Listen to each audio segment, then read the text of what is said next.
Okay, I've been given a project to detect faces from a given YouTube video and then do some analysis on top of that. That is why today I want to walk through of my implementation of simple Python code that actually extracts unique faces from a given video on YouTube and then does extraction of individual frames where those people are actually detected. It took some time to make a proper testing and validation of this project, so hit that like button to support this video and consider subscribing to stay tuned for the latest videos on my channel.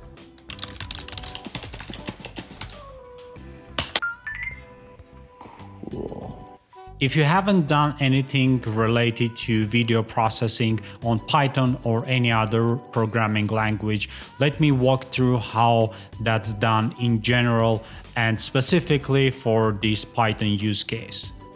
First, you have to read each frame as a separate image object, then do some processing on that and read another frame until the last frame on the video.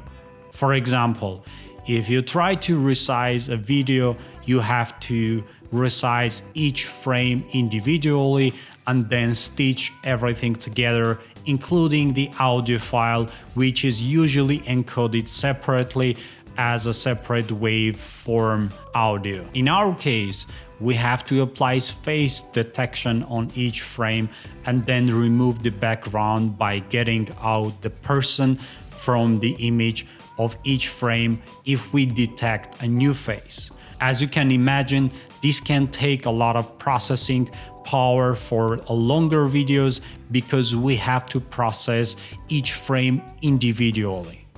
On average, on YouTube, the HD quality video has 30 frames in a second, so this means that we have to have 30 separate images within a second.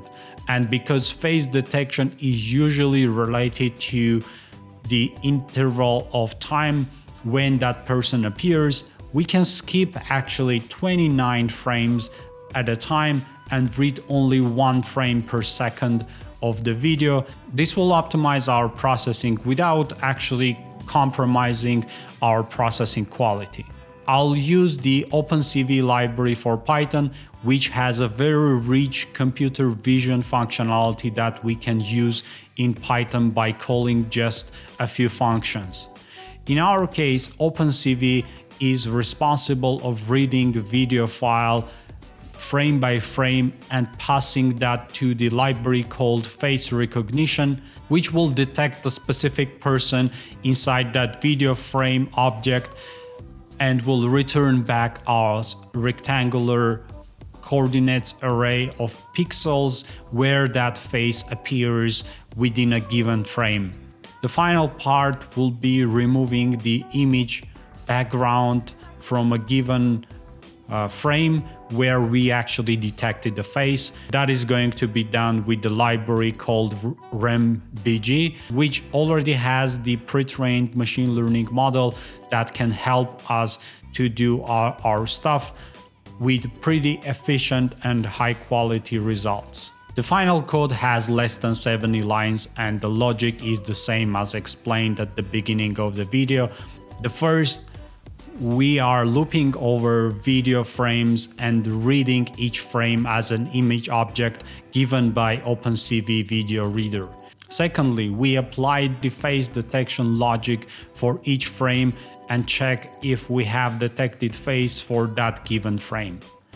If we have detected the face, we are required to check if this video is new or if we already had it in the saved array of faces.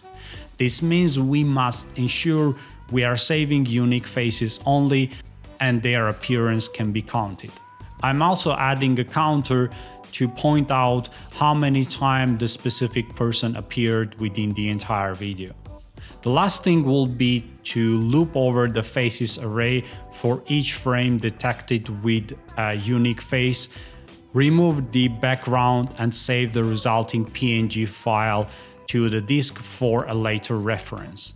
Note that we don't have any way of saying who is this person that appeared multiple times within this video, but because we can make sure that the person is unique and we can count them, this means that we also can assign some personal information if we have it upfront. For example, the way Google Photos or Apple Photos are doing on top of your photo library, where they assign a specific people and then you can actually search images taken with those people. That's how they do it with this simple technique of identifying person and then linking some information for later reference when they detect the same face again. The key part here is that we have also a few lines in the beginning of the file to download the given YouTube video and save it as a local file. The OpenCV also has the functionality of reading from a given video stream without having a local file, but for the purpose of this experiment, using file-based video reading processing is more than sufficient. Processing of this code with a relatively short video, for example less than 10 minutes, is relatively fast on my M1 Max CPU. But for libraries, face detection and rembg, there is actually a way of doing this processing on top of NVIDIA CUDA GPUs to speed things up a couple of hundred times. But this is usually required when you go to production and you actually need to process this type of videos within few seconds. For development perspective, running this type of things on CPU is pretty sufficient and you actually don't need external hardware for this. So for example, we can extract faces from this street interview based YouTube video and save all unique detected faces as separate files. It gives a hint that we actually can scan the YouTube content and find the same faces on many channels that we might not think of.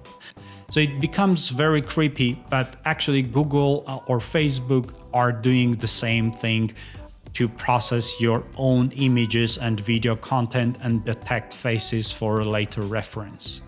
And of course, the same thing applies to Facebook, Instagram, or TikTok videos. There is a way of making automatic downloads from TikTok or any other social media, detect faces, and then do your analysis based on your application needs. Usually, the use case for those type of things will be finding better audience for your advertisements or even spying on specific influencers to find out their collaborations within the social networks. As always, the GitHub repository link is in the description for this video, and make sure to write a comment if you have any question or in general want to see more those type of videos. I'll be happy to respond. See you next time.